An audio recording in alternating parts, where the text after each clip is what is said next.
Sí, yo soy Erika Field, gracias por la introducción y gracias a los organizadores de este ciclo de conferencias y a todos vosotros por asistir. Estoy muy contenta de poder compartir este trabajo en curso con vosotros y sobre todo de tener la oportunidad de recibir vuestros comentarios. Estoy en el proceso de revisar, entonces me vale mucho y nada. Hoy voy a compartir un análisis de los escritos del jesuita morisco Ignacio de las Casas y lo que voy a presentar son algunos puntos claves de un capítulo de mi tesis doctoral, la cual analiza los usos políticos de las representaciones de personas musulmanas y conversas del Islam con un enfoque especial en el uso retórico de la representación de su habla o y también del árabe y el uso del idioma árabe en el Imperio Español. Sí, y la tesis se centra también en textos escritos en o sobre España y en o sobre Nueva España, incluyendo las Islas Filipinas. Pero como he dicho, hoy voy a hablar de forma más específica sobre los escritos de este morisco Ignacio de las Casas y la visión del imperio que nos da y que podemos descubrir a partir de su conversación del uso del árabe en la predicación. Vale, vamos a seguir. ¿Me escucháis bien? Okay. Vale. Pues el texto base de este análisis es un manuscrito conservado en la British Library, la Biblioteca Nacional Británica, y está compuesto por 4 cartas dirigidas al Papa, al Rey, al Consejo Supremo de la Inquisición y al provincial jesuita de Castilla, Cristóbal de los Cobos. Y esta última carta a los Cobos va a ser como la carta principal que voy a analizar ahora, aunque también citaré un poco de las otras cartas.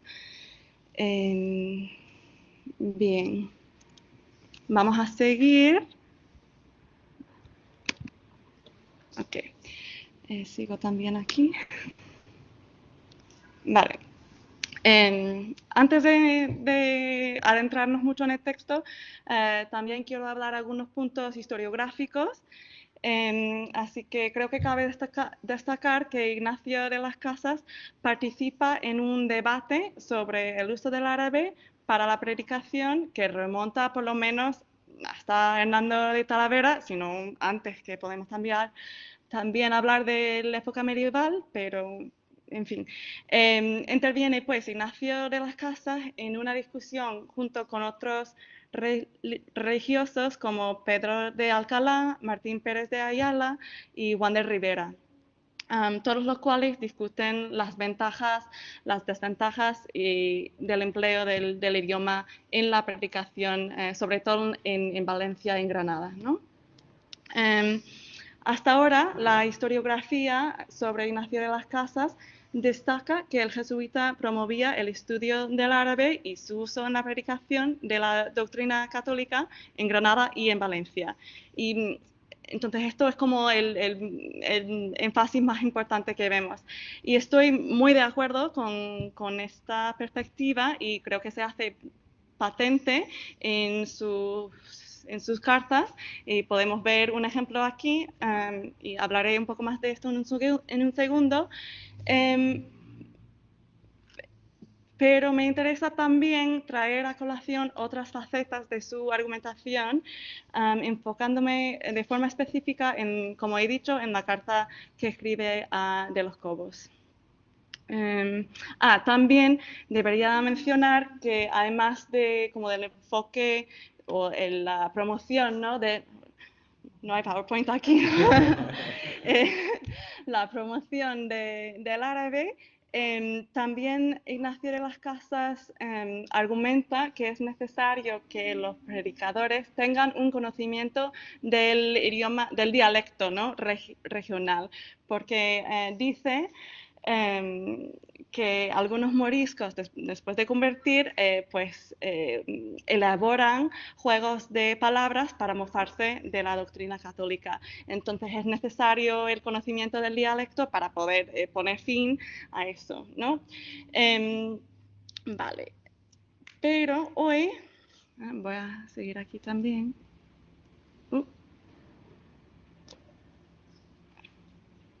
Perdón, no he leído la cita, que no podéis ver todo.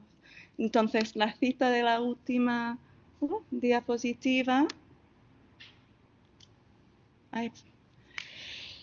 Ok, estaba hablando de cómo promueve las casas pues, el uso del árabe, ¿no?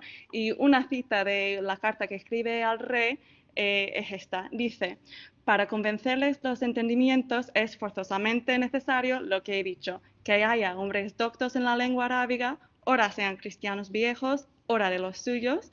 Estos últimos, siendo teólogos, podrán más con sus padres, deudos y parientes, ¿no? Nada, para como poner un ejemplo. Ahora podemos seguir. Bien, pues la carta que escribe a los Cobos la escribe en 1607 y es de 41 folios y como en sus otros escritos va a seguir con el mismo argumento que es necesario fomentar el estudio del árabe para la predicación de la doctrina católica, sobre todo en Valencia y Granada. Pero hay también otros argumentos claves de esta carta que son primero, que es necesario que los evangelistas tengan un conocimiento no solo de dialecto, sino también del árabe literario para poder presentar la doctrina católica de una forma convincente que conlleve la conversión. Y luego otro argumento clave es que las casas describe el árabe literario como un idioma que se rige por la gramática y que disfruta de una alta capacidad expresiva. Y de allí argumenta que podría facilitar la expansión religiosa y política del Imperio Español. Sobre todo en Europa, en el este de Europa, en Asia y en África. Y no en las Américas, que vamos a ver que no le interesa cómo está la expansión en las Américas, en parte por la relación con el árabe que ve en otros territorios. Vale. Vamos a seguir. Pues ok. He traído aquí un recorrido de la vida de Ignacio de las Casas que no podéis ver, pero voy a resumir rápido. Nació en Granada en 1550 en una familia morisca y luego estudia en la Casa de la Doctrina en el Albaicín de Granada. Y después va a asistir a otros colegios jesuitas en Montilla y en Córdoba. Y luego va a viajar a Roma, donde ingresa en la Compañía de Jesús en el año 1572.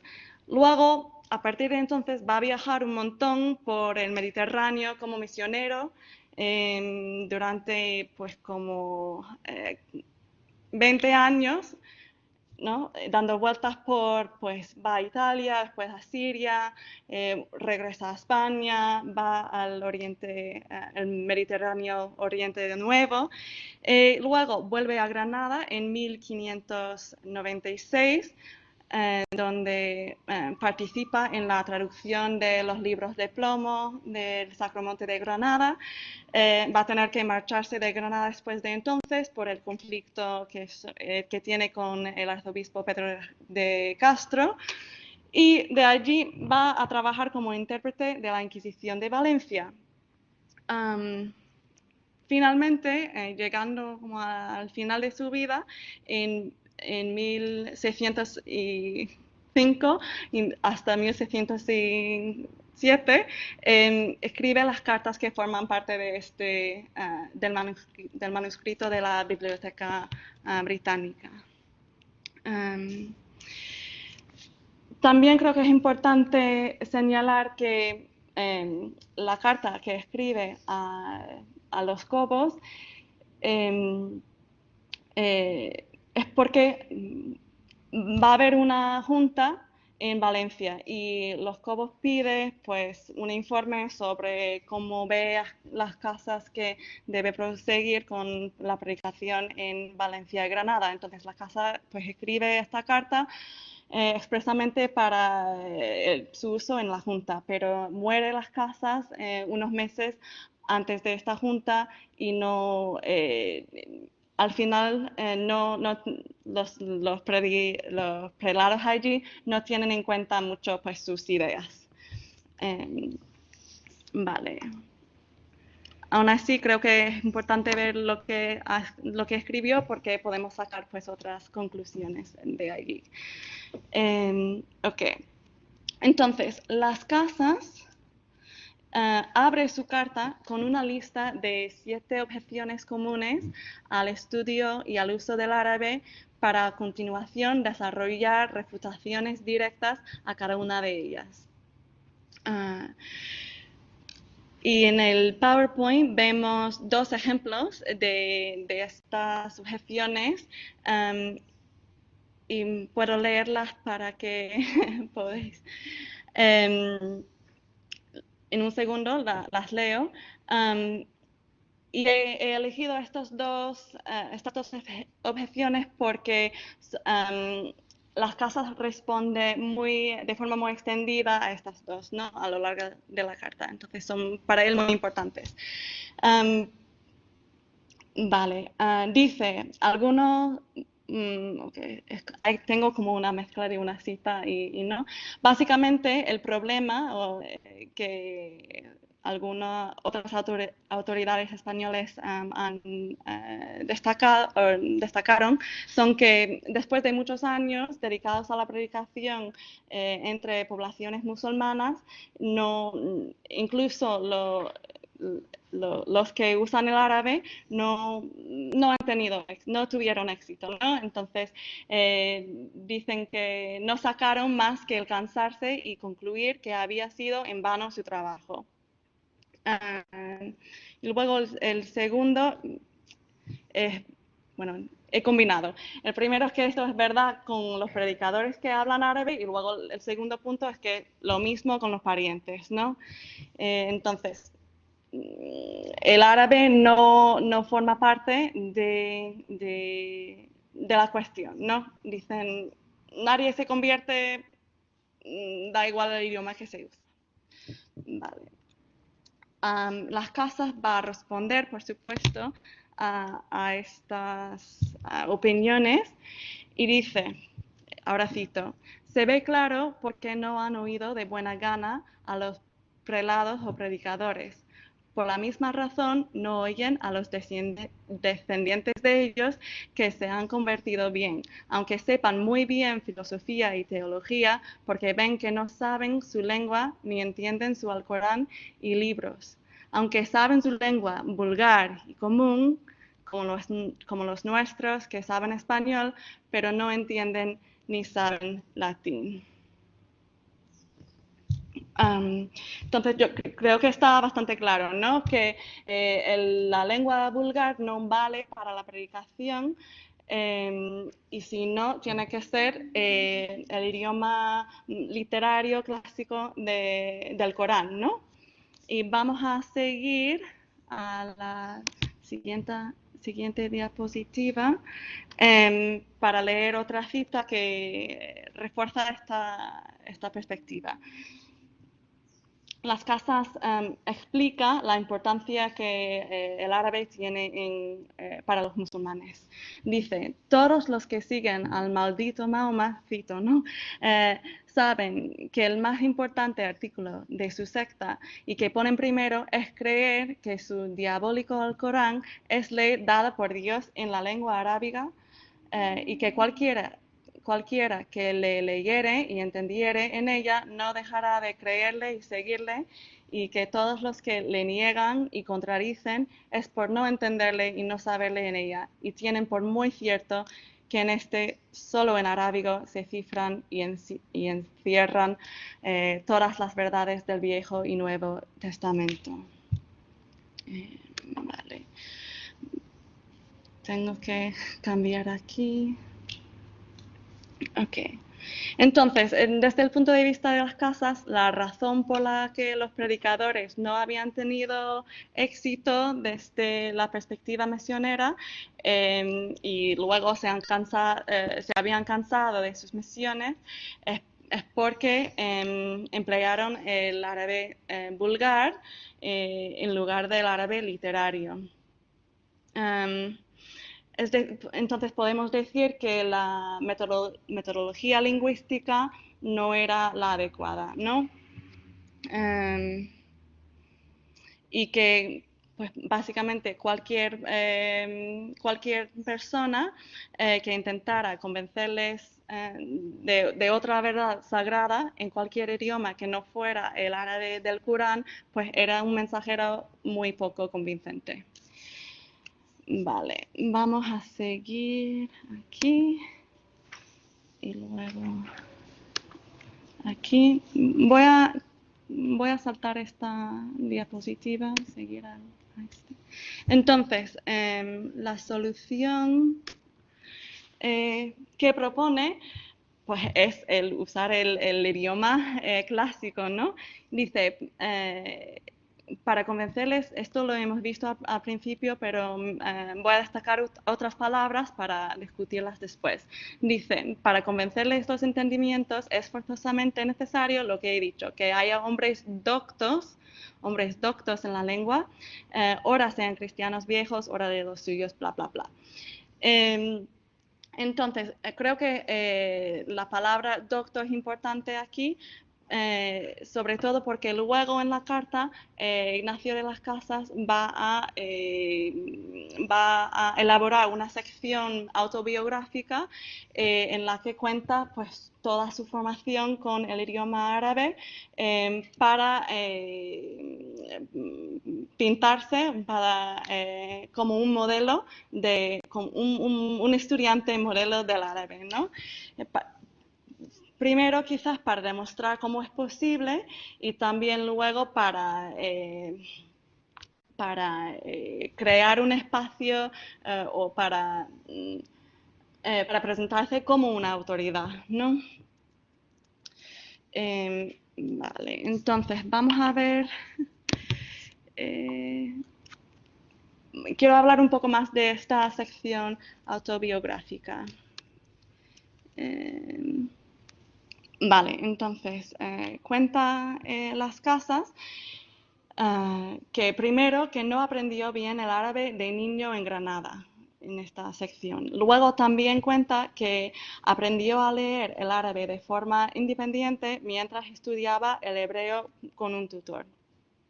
Y después también dice que acabó su estudio del árabe junto a un muftí en el Mediterráneo oriental. Muftí es una persona con la autoridad para escribir fatwas, ¿no? Que son opiniones legales. Vale, entonces, creo que es importante sí, hablando de su formación en el idioma, nos cuenta que, como he dicho, que no aprendió el árabe de niño en Granada. Y de hecho dice que cuando ingresó en la orden de los jesuitas, que no lo podía leer y lo hablaba muy bastardamente, usando sus palabras. Entonces sabemos de allí que no, el árabe que él sí que aprendió al final no es el dialecto, no es el idioma de la calle o la lengua materna, ¿no? Que se aprende en casa. Luego, el hecho de que aprendió a leer el árabe ya estudiando el hebreo, también establece conexiones entre el árabe y el hebreo como idiomas clásicos y esta tradición humanista, ¿no? En este momento se estudiaban ambos idiomas normalmente juntos. Entonces, vemos cómo las casas posicionan el árabe pues, entre otros idiomas sagrados y clásicos de una tradición muy erudita, ¿no? Y luego, al final, cuando cuenta como la terminación de sus estudios, y como había aprendido con un muftí, esto también me parece importante porque vemos que al final nos cuenta que había estudiado, ¿no?, con un experto total, ¿no?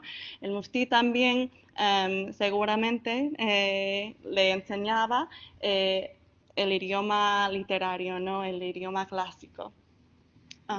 Entonces, lo mismo, vemos como este mundo de erudición de las casas y cómo posiciona también el árabe en este mismo mundo. Vale, seguimos. Okay.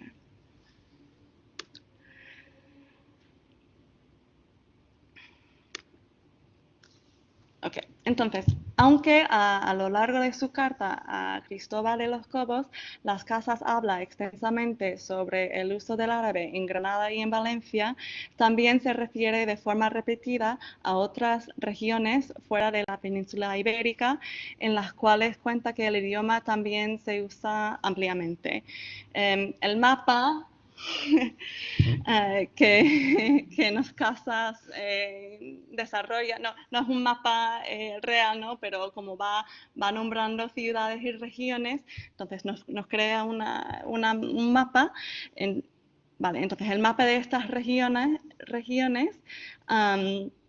en que las casas enfatiza la utilidad del árabe se extiende desde Granada y Valencia, cruzando el Mediterráneo hacia el sur y el este. Luego se introduce en los continentes de África y de Asia. Su visión del gran despliegue del idioma insiste en la ventaja que el árabe podría ofrecer para la expansión religiosa y política del imperio. Como no podéis ver el mapa, os puedo decir que las casas especifican que el conocimiento del árabe sería de interés para misiones en Armenia, en Siria, en el Líbano, en India, en gran parte de China, así como en el norte de África, como en el Magreb, en Egipto y en el Cuerno de África. Y es interesante también notar que empieza hablando de forma específica, ¿no?, de estas regiones puntuales. Luego veremos cómo va a cambiar un poquito. Vale. Otro mapa. Ok, vamos a saltar.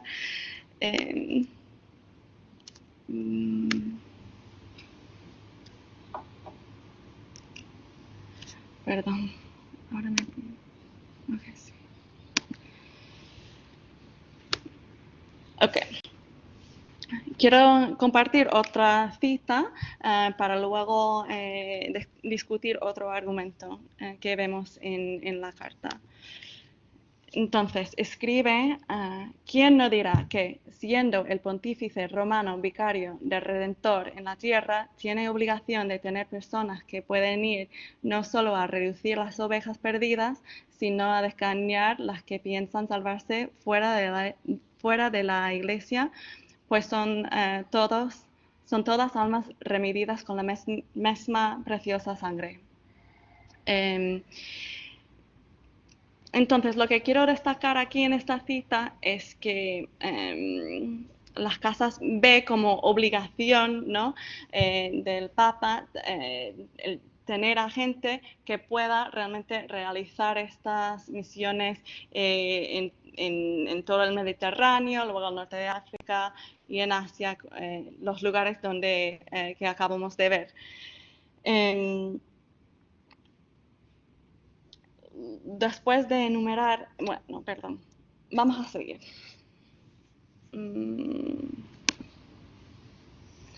Luego, ahora quiero leer otra cita donde vamos a ver una transición de este interés religioso a un interés más político, ¿no? Entonces, escribe Las Casas.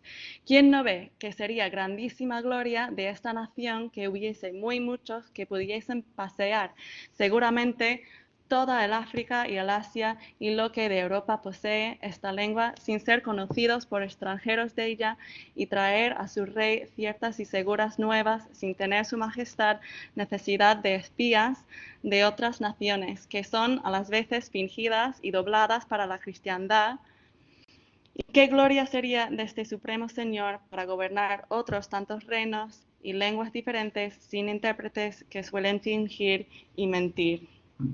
Pues nada, resumiendo, como he dicho, y esto también es muy común, ¿no?, en la época, en cualquier conversación que tenemos sobre la expansión imperial, que la política y la religión van muy de la mano. En este caso, también estas conexiones Las Casas las usa para apoyar su promoción del aprendizaje y el uso del idioma literario, ¿no?, para la predicación. Vale, vamos a seguir. Otro mapa.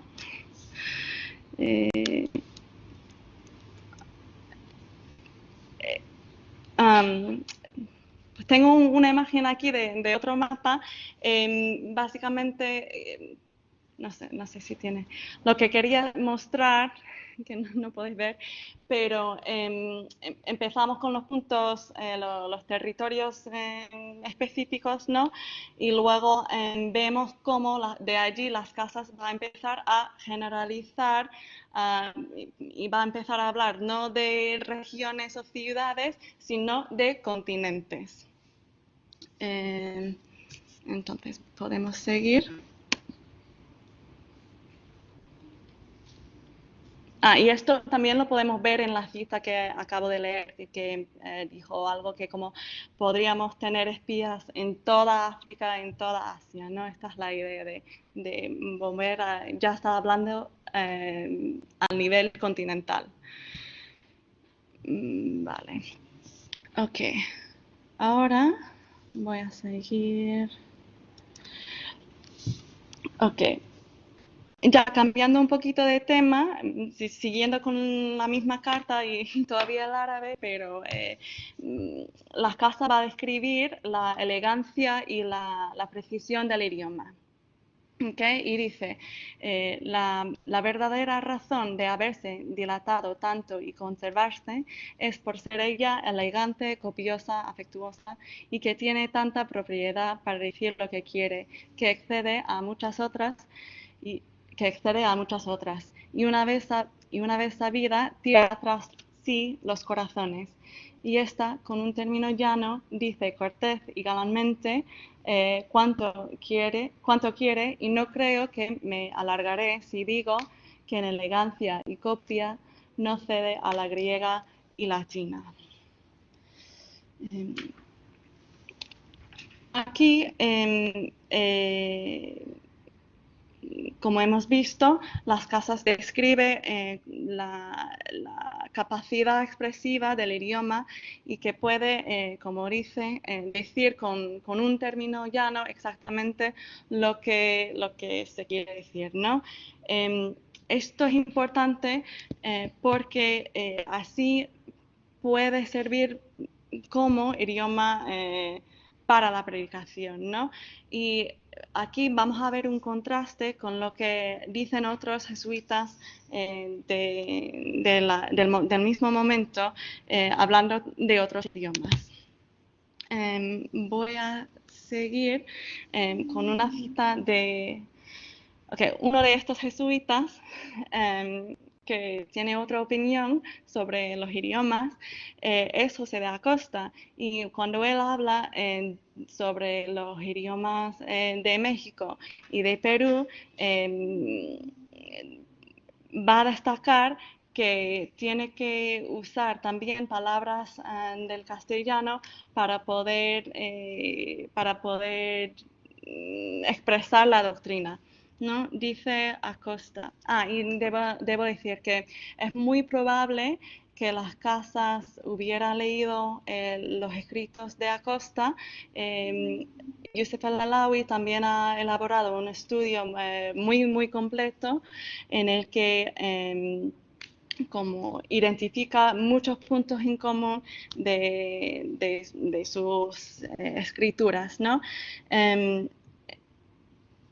Entonces, no, para mí las casas, no quiero decir que esté respondiendo directamente a Acosta, pero sí que podemos ver este contraste y que es muy probable que estuviera también consciente de lo que pensaba Acosta. Entonces, Acosta dice, porque si queremos en lengua de indios hallar vocablo que responde a este, que es Dios, Dios, como en latín responde Deus, en griego Theos, en hebreo Él, en arábigo Alá, no se halla en lengua del Cusco ni en lengua de México, por donde los que predican los escriben estas palabras para decir Dios, para indios, usando el mismo nuestro español, Dios, acomodándose a en la pronunciación y la propiedad de las lenguas índicas, que son muy diversas. Entonces vemos el contraste, ¿no? El árabe clásico que las casas promueve no necesita, no hay que añadir nada, ¿no? De por sí puede expresar de forma muy plena lo que sea, ¿no? Y este no es el caso. Entonces ven con lo que dice Acosta, ¿no? Entonces vemos el desarrollo por parte de las casas de una jerarquía de idiomas. Y a través de esta jerarquía va también argumentar o va a querer priorizar la evangelización en Granada, Valencia, el Mediterráneo, todas esas zonas que hemos visto, en lugar de las Américas. También es importante tener en cuenta que pues, había una gran falta, ¿no?, de recursos siempre, ¿no?, en todas las zonas coloniales. Entonces, había mucha competencia, ¿no?, entre todas las misiones. Entonces, por eso también pues creo que puede tener influencia en esta jerarquía, ¿no?, que elabora las casas y su promoción del árabe y de la aplicación en España, en el Mediterráneo. Vale, vamos a seguir.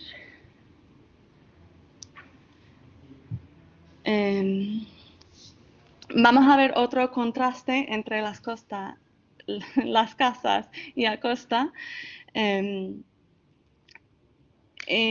hablando de metodologías de aprendizaje de idiomas. Entonces, Acosta dice para aprender los idiomas de México y Perú, dice: se han publicado ya bastantes más gramáticas amplias y elegantes, con cuya letra puede aprovechar el estudioso discípulo, y cada día irán saliendo más y mejores. Se progresará mucho en el conocimiento del idioma estudiando estas reglas y aprendiéndolas de memoria, haciendo al mismo tiempo continuos ejercicios por escrito.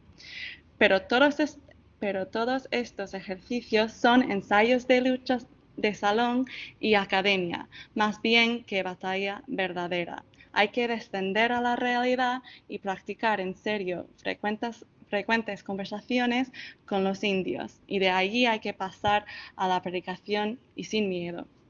Entonces, vemos en Acosta una metodología, ¿no?, una aproximación a los idiomas muy, muy práctica, ¿no? Que hay que salir, hay que hablar. Sí, la gramática sirve para algo al principio, pero lo importante es hablar con la gente y usar el idioma.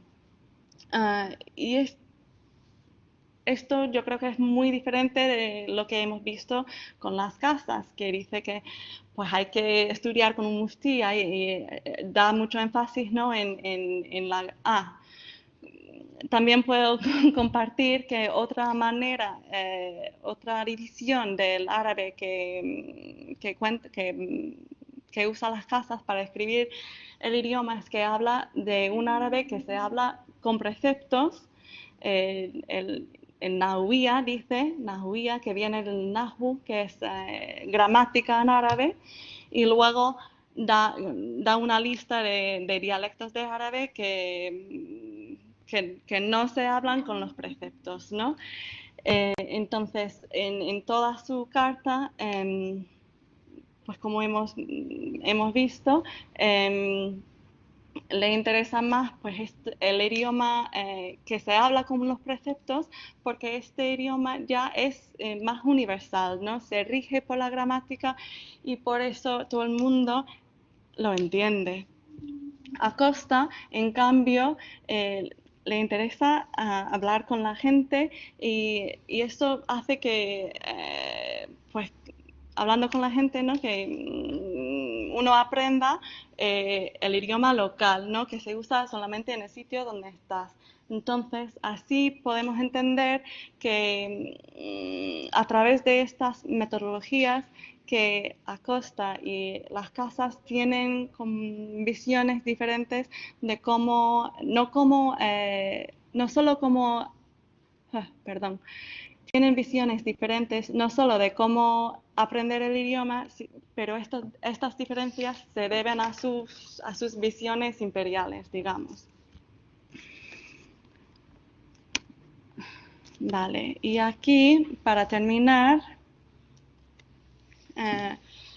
voy a leer una última cita, ahora de Ignacio de las Casas.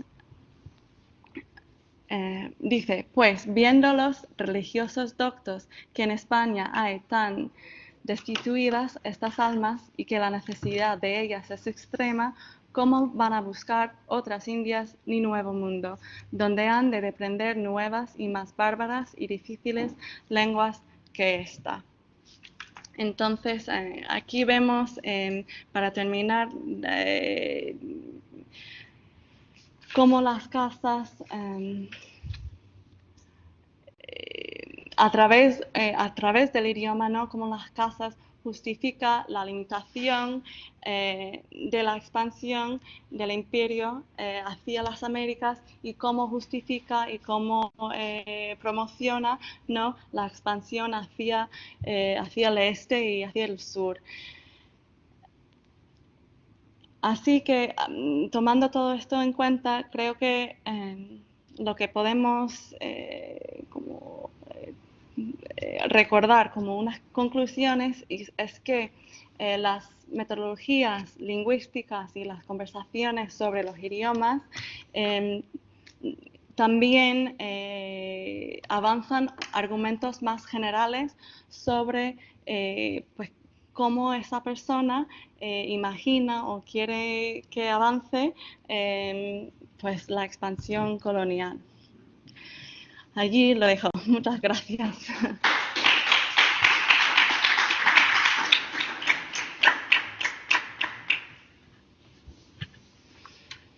Gracias, Erika, por tu interesante intervención.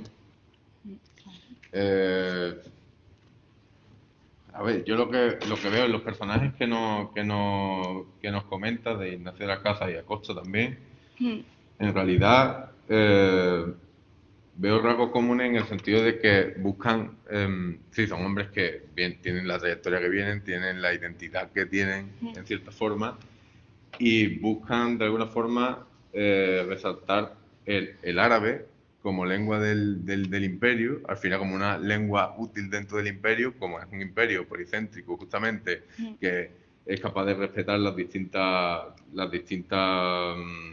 lenguas que se trabajan en ese mismo imperio, como el árabe, como una herramienta para la expansión imperial hacia otras zonas, y también, de alguna forma, o eso entiendo yo, ya tú me corriges, cómo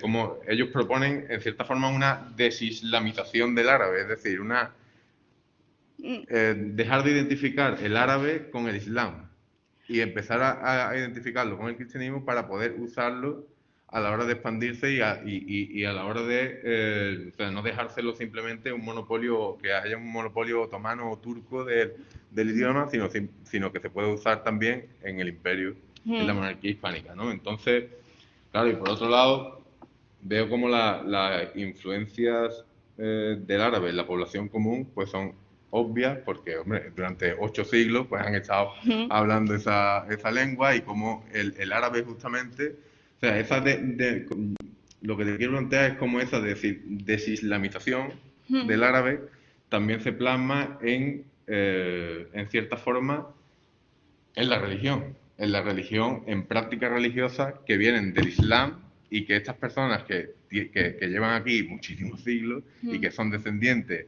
de gente que lleva aquí mucho tiempo, al final tienen una cultura religiosa que permea en cierta forma el cristianismo y que permea el cristianismo en ciertos dogmas tan importantes como el de la Inmaculada Concepción, porque el dogma de la Inmaculada Concepción, aunque no se llame así en el Islam, es islámico antes que cristiano. O sea, el dogma de la Inmaculada Concepción está en el siglo VIII y en el cristianismo no está hasta el XX, aunque la monarquía hispánica concretamente va a ser la estructura política que lo lleve como estandarte, ¿no? de un cristianismo propio, de un cristianismo hispánico y propio, ¿no? Entonces me parece interesante esa serie de conexiones, ¿no? Sí, sí, estoy de acuerdo. Quiero quizás comentar un poco sobre esta idea de la desislamización del idioma. Que sí, que estoy totalmente de acuerdo por un lado y lo vemos, también me hace pensar en lo que dijo Francisco Núñez Muley, ¿no? Eh, que también promocionó el uso del árabe en la predicación y básicamente habla de muchas de las mismas poblaciones, de las mismas regiones, pero destaca que allí también viven cristianos y usan el árabe, ¿no? Entonces vemos una similitud, yo creo, en estos dos argumentos. Entonces de allí, pues, en este sentido sí que estoy de acuerdo con esta idea de desislamización. Por otro lado, es complicado porque la razón por la cual el árabe es tan importante en la predicación de la doctrina cristiana es porque es importante en el Islam. Entonces hay como un argumento, hay una paradoja allí. En el argumento de las casas, que creo que hay que tenerlo en cuenta. Y sí, no lo veo como del todo una separación del Islam. Quizás podemos hablar de como acomodación, ¿no? Claro. Sí. No, yo en realidad, cuando hablo de Islam, no solo hablo de religión, hablo de De una la cultura. Entonces, desgajando el Islam cultura y el Islam religión, sí, tiene una importancia en la cultura, pero podemos desgajar el árabe del Islam religión para introducirnos en el Islam cultura, en cierta forma, ¿sabes? Sí, no, allí sí, creo que sí, desde luego sí. Muy bien. Realmente toda la historia de los plomos del Salamonte es un poco eso, ¿no? Porque esa idea de que los primeros obispos de Granada, mucho antes que ninguno, ya eran árabes y cristianos. Sí, totalmente. No. Sí, y no he tenido tiempo para entrar mucho en esto, pero creo que es muy importante saber que las casas, al principio, cuando empezó a trabajar como traductor, pues como estaba con Pedro de Castro, ¿no? Y promovía pues como el milagro, ¿no? de los libros de plomo. Pero luego, después de un tiempo, se dio cuenta de que no, de que eran apócrifos. Y entonces yo veo esta carta, luego hay otros detalles. También nos da una historia del árabe en la península ibérica y él dice que llegó con los fenicios. Entonces, él elabora como su propio argumento, su libro de plomo, ¿no? Por así decirlo, sin usar estos libros de plomo que sí que sabe que son apócrifos. Vale. Y no sorprende tanto esa discusión que tú haces de por qué sí que pueden utilizar el árabe en los territorios donde claramente hay gente que utiliza el árabe. Lo que no se puede es utilizar el árabe claramente en el territorio americano, donde no tendría ninguna utilidad en ningún sentido. Y hay que utilizar, y así lo hacen la monarquía, utiliza las lenguas y hacen la traducción, y hacen todos los alfabetos, y hacen todo ese esfuerzo por comprender y por dominar esas lenguas. Lo que yo me pregunto, porque tú sí que has estudiado eso, que tu tesis va en parte de eso, estas comunidades, en América se supone que no tiene que haber moriscos, está vetado, pero hay marineros, hay gente que decir, tú tienes constancia, aparte de eso, es decir, si existen comunidades de moriscos que están en América y utilizan todavía, que emplean todavía la lengua, y si en ese caso eso sería, digamos, justificable regular a esa gente de esa lengua, pues que no es así.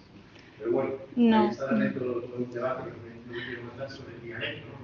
¿Qué lengua? Porque los budistas no hablaban el árabe, por supuesto lo dicen, no hablaban el árabe clásico, elegante, perfecto y maravilloso que tú hablas, sino que hablan una multitud bestial de dialectos dentro de la península, especialmente los valencianos que seguían hablando un dialecto que poco tenía que ver, digamos, con ese dialecto.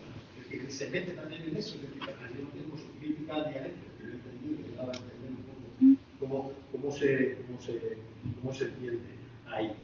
Y si va a decir otra cosa, ya que no sé muy bien, no la última, es decir, ¿qué postura tiene, por ejemplo, con respecto al estudio del árabe otras comunidades colonizadoras, no los portugueses, por supuesto, imagino que los jesuitas portugueses serán defensores de estos planteamientos de las casas y de la costa, pero, por ejemplo, en el mundo protestante, los holandeses, ¿qué postura, si sabes, qué postura tienen con respecto a esto?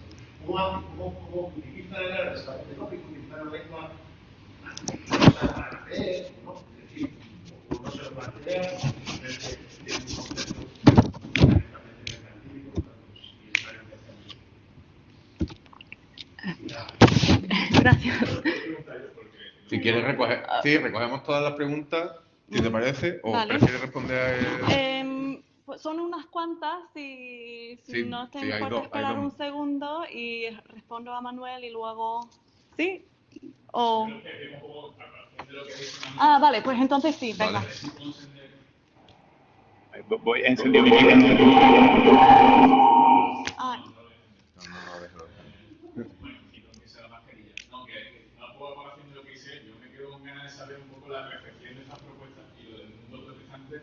Parece claro, estamos hablando de un mundo post-tridentino, o sea, donde se está poniendo manifiesto una contradicción, porque la lengua es uno de los caballos de batalla de Trento y de las reformas en el siglo XVI, ¿no? Quiero decir que el mundo católico se está consolidando en torno al latín como lengua vehicular. O sea que de repente hay un tío diciendo que se predique en árabe como te explota la cabeza. Cuando no puede ni traducir la idea al castellano. Pero claro, el mundo protestante en ese sentido, tirando de la devoción moderna, ¿no? Y de la experiencia personal con respecto a las escrituras y la interpretación propia, creo que puede estar mucho más liberado. Entonces, puedo entender que el mundo católico no es rechazo, aunque quiero saber un poco cómo se reciben estas propuestas, pero me estoy más de curiosidad lo que decía Manuel, ¿no? Y cómo se recibe esto en el mundo protestante. Porque además un mundo protestante que quizás está perdiendo un poco la batalla de la expansión, que en ese momento en el que los jesuitas son la vanguardia del mundo católico, cuando los jesuitas, que son tan occidentinos, al mismo tiempo son tan críticos con algunos postulados de Trento como puede ser este. Me parece que hay unas contradicciones ahí súper curiosas, ¿no? Me llama la atención saber la recepción de esta propuesta en esos dos lados, ¿no? De lo que es todavía una guerra religiosa, aunque a veces sea más en el término cultural, como es todo el mundo post-occidentino. Bien. Responde y ahora después vamos con otra, ¿vale? Responde. Ok, ok, ok. Gracias a los dos. Pues una de las preguntas de Manuel sobre si tengo constancia de comunidades ya en Américas, comunidades, no. Eh,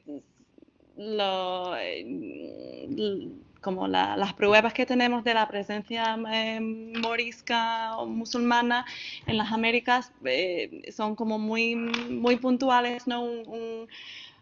Hay como una treintena de casos de la Inquisición en México y luego en Filipinas y que llegan a México. Y luego también como otra fuente de prueba en los registros de las galeras, ¿no? Que sirven como esclavos en las galeras, pero de comunidades, no. No, que sepa yo, no he visto nada. Luego, la pregunta, también había otra. No me he planteado todavía pues el lado protestante, entonces por eso también estoy muy agradecida por las preguntas. No puedo responder, no lo sé. Que sepa yo, esta propuesta de Ignacio de las Casas se quedó básicamente en esta junta en Valencia y no, entonces, hablando de la parte católica hispánica, no tuvo más extensión. Y luego, sí, la parte protestante no lo sé, pero me parece muy interesante y voy a seguir investigando. Ya no me acuerdo. La pregunta iba un poco en el mismo... Sí. Sí, más preguntas. José. Erika, muchísimas gracias por la charla. Yo estoy un segundo, Erika. Okay. Me ha hecho mucha ilusión escuchar tu conferencia. Gracias. Porque ayer por la mañana falleció Manuel Barrios Aguilera. Este profesor mío de no lo sabía. Es una seguramente escrita en los moriscos, en los libros de Serramonte, en los libros de Castro. De la que me ha producido mucha ternura, ¿no? Me ha gustado, muchas gracias. Claro. Entonces, de todas las referencias justas que me parecía a Manuel Barrios, te quería preguntar si han encontrado diferencias en los textos cuando hablan del uso del árabe, diferencia entre lo que es la lengua y lo que es la grafía. Porque en Filipinas, por ejemplo, se utilizan textos aljameados en castellano, y es en un momento Ignacio de la Casa habla y utiliza el español, pero aljameado, con caracteres. Si las casas dice esto. Sí, claro, se encontraba bastante con el aljameado. Estoy pensando, pero no, todos los usos del aljameado que yo he visto siempre vienen como desde la población morisca, no, que bueno, las casas también es morisco, pero no identifica por lo que yo puedo ver con esa cultura y es como mucho, de hecho creo que se esfuerza, ¿no? en presentarse como católico y no habla. Entonces no, en las cartas de las casas no, y tampoco en otras fuentes católicas no. También quería decir otra cosa en relación con unas preguntas de Manuel. También creo que es importante tener en cuenta que este proyecto de las casas no es, quizás está muy claro, pero no es un proyecto práctico, ¿no? Es muy, porque realmente el árabe literario no se habla mucho entre la gente. Este también es como un problema con su argumento, ¿no? Se supone que es un idioma universal que sí, y también se entiende, ¿no? Y dice en la carta que como se entiende como nosotros el latín, ¿no? Entonces, tiene esta posición intermedio, ¿no? Que no es del todo un idioma universal porque solo los muy eruditos lo entienden como, y no solo puede ser un vehículo de comunicación entre como unos un grupo muy, muy específico. Aunque así también podemos ver que le interesa a las casas sobre todo a convertir a las autoridades musulmanas también, que es algo que discute en la carta además, porque luego pues los demás siguen. Pero hay no sé, no es muy práctico en este sentido el proyecto. Okay. Pues no sé si en el chat hay alguna pregunta o... No, ¿no? No sé, tú que llevas este mejor. Listo, ¿no? Pues entonces nada, cerramos. Pues muchas gracias.